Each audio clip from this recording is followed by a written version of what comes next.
Olá, sexta-feira, paz e graça da parte do nosso Senhor Jesus Cristo.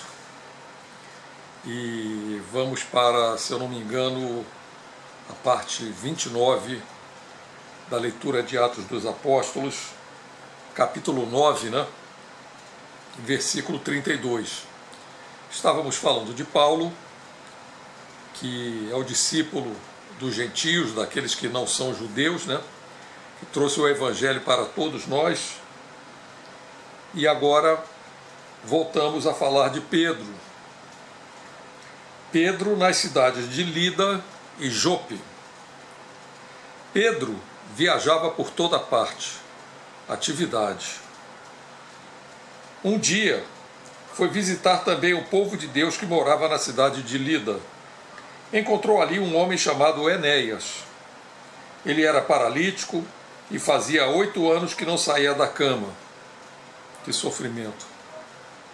Pedro lhe disse: Enéas, Jesus Cristo já curou você. Sabe aonde que ele já tinha curado aquele homem e a todos nós?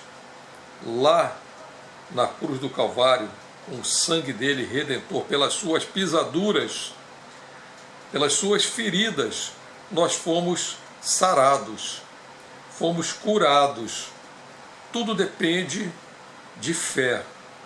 Tudo depende de fé. E de que o Senhor Deus realmente esteja ali, naquela cura, naquele momento, o Senhor Jesus esteja ali. Levante-se e arrume a sua cama.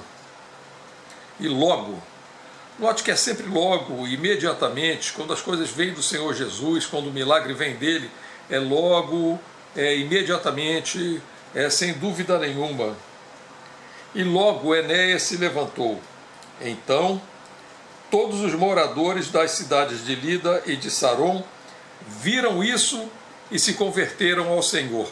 Eu tenho dito sempre que o Espírito Santo, quando derrama poder em cima de um discípulo, de alguém que está fazendo a vontade de Deus, que está puramente fazendo a vontade de Deus, é o caso de Pedro. Pedro ele não estava cuidando de outros assuntos, de outras coisas, e eventualmente ele levava a todos o Evangelho de Jesus. Não, ele viajava por toda parte, ele fazia isso incessantemente, ele se arriscava. Essa semana mesmo, eu não sei ainda se é totalmente verídico, mas saiu aí um comunicado, eu até botei lá no Achados e Perdidos, de que foi feita uma lei que, se você agora pregar o Evangelho para uma pessoa que não esteja interessada, é assédio em cima dessa pessoa. E vai que até interpretar se estava interessada ou não, porque a maioria das pessoas que a gente fala do Evangelho, elas de princípio são arredias. E era o caso aqui, Mas o Espírito Santo derrama o poder dele sobre as pessoas que estão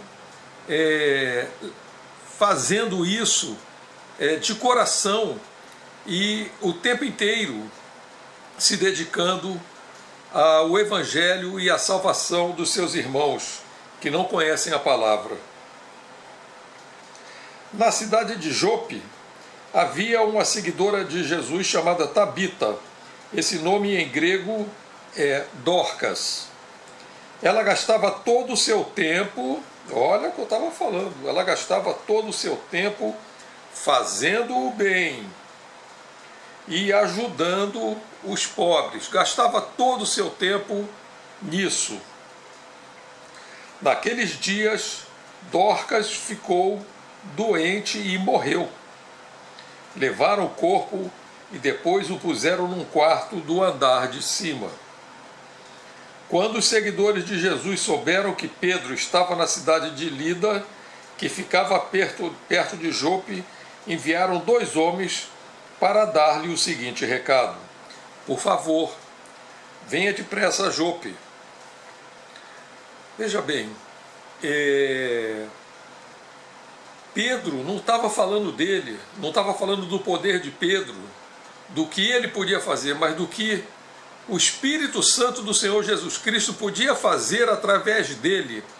A fama não era para Pedro, a fama era de Jesus, do Senhor Jesus Cristo. Então, Pedro imediatamente se aprontou e foi com eles. Quando chegou lá, o levaram para o quarto de cima. Todas as viúvas ficaram em volta dele chorando, mostrando os vestidos e outras roupas que Dorcas havia feito quando estava viva. Então Pedro mandou que todos saíssem do quarto e em seguida se ajoelhou e orou. Depois virou-se para o corpo de Dorcas e disse: Tabita, levante-se. Olha, isso é uma coisa realmente impressionante, porque você tem que estar muito cheio do Espírito Santo para fazer algo assim em nome de Jesus e não envergonhar o nome de Jesus. Ao contrário, você está realmente apto, ciente. É bem verdade que Pedro, ele andou com Jesus, ele viveu com Jesus, ele viu os milagres de Jesus, ele viu a morte de Jesus, ele viu a ressurreição, ele viu a ascensão de Jesus, foi batizado no momento que o Senhor Deus mandou o Espírito Santo fortemente sobre o grupo dele e estava batizando naquela época muito fortemente no Espírito Santo os seguidores do Senhor Jesus. Mas é preciso uma fé que se sobreponha à realidade, aquilo que se está vendo, uma pessoa morta, realmente morta, e de repente a pessoa levanta e volta à vida. É uma coisa espetacular o que o Senhor Jesus faz, e Ele vai fazer isso com todos nós. Todos nós vamos nos levantar um dia e voltarmos à vida para nos encontrarmos diante do Salvador, do Senhor Deus Todo-Poderoso, para o dia do julgamento final. Não esqueçam disso. Então, ela abriu os olhos, viu imediatamente, na mesma hora, sem dúvidas. E quando viu Pedro, sentou-se. Pedro pegou-a pela mão e ajudou-a a ficar de pé. Em seguida, chamou toda a gente da igreja, inclusive as viúvas, e a entregou a eles, viva. As notícias disso se espalharam por toda a cidade de Jope, e muitos creram no Senhor. Esse, eu já disse aqui várias vezes aqui, esse é o começo do Evangelho. O Senhor estava fazendo maravilhas de maneira muito forte, porque o Evangelho precisava se alastrar. Agora precisa se alastrar e muito. Por isso eu estou aqui. Por isso o Achados e Perdidos. Por isso essa palavra está sendo levada no coração de vocês. Para que muitos ressuscitem da morte para a vida nessa terra. A vida em Cristo Jesus. A ressurreição da alma. Para que passem para a vida em Deus, a vida eterna. Larguem a morte que está nesse planeta, que está nessa terra, e passem para a vida eterna. É preciso que se faça isso nas nossas casas, é preciso que se faça isso com urgência. Procurem pelo Senhor Jesus, orem, busquem ao Senhor, busquem o batismo no Espírito Santo. Seria impossível para mim estar aqui levando a palavra de Deus, ainda que só 8, ou 10, ou 9, ou 20, ou 2 estejam vendo esse vídeo, mas eu vou continuar, porque é maior do que eu. também o que Pedro estava fazendo era muito maior do que ele. E cada um faz na proporção que o Espírito dá. Estou me lembrando aqui daquela passagem que Jesus contava que um homem deu 2 talentos para um, 5 para outro, 10 para outro e foi viajar.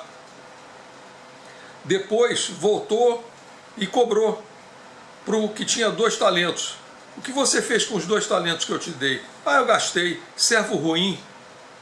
Você tá demitido. Depois foi para o outro que tinha 5 talentos e falou: o que você fez com os 5 talentos que eu te dei? Ah, eu enterrei, está aqui de volta. Mas que servo ruim, eu queria que você tivesse lucrado com os 5 talentos que eu te dei. Depois foi para o que tinha 10 talentos e falou: e você? Ele falou: ah, eu peguei os 10 talentos, empreguei, comprei, vendi, e agora eu tenho aqui 20 talentos. Servo bom e fiel. Pega os talentos dos outros que não fizeram nada e dê a ele, porque quem não tiver nada, lhe será tirado tudo, e ao que tiver muito, muito lhe será dado. Aquele que for fiel no muito, muito mais vai ter. E é isso que nós precisamos fazer. E Pedro ficou lá muitos dias na casa de um curtidor de couros chamado Simão. Pedro chamava Simão também. Depois é que ele virou Pedro. Jesus disse que ele seria Pedro. E que sobre essa pedra ele iria edificar a sua igreja. Bom, irmãos, aí estamos avançando em Atos dos Apóstolos. Suplico a todos que façam a sua parte. Já está aí, já tem 29 partes. Passem para os outros. Mesmo que muitos não queiram ouvir, vão passando, vão compartilhando, vão levando essa palavra e orando e buscando ao Senhor, porque é isso que nós temos que fazer. O Senhor nos deu talentos, mais a um, menos a outros, mas Ele vai cobrar. Ele vai cobrar. Vocês podem ter certeza de que Ele, quando voltar, ou quando nós chegarmos na frente dEle, Ele irá cobrar por esses talentos, o que nós fizemos com os talentos que Ele deu. Amém. Senhor Jesus, que nós possamos sempre estar levando a sua palavra, praticando o Evangelho, praticando bem como Dorcas fazia, ajudando os necessitados, os pobres, as viúvas, as pessoas que precisam de uma palavra, de uma visita. Precisamos fazer isso, precisamos buscar as coisas boas que o Senhor colocou em nós, os talentos, e fazer com que isso renda para o Senhor Deus. O Senhor nos abençoe a todos, essa semana que entra agora, no nome santo de Jesus. Amém, e amém, e amém.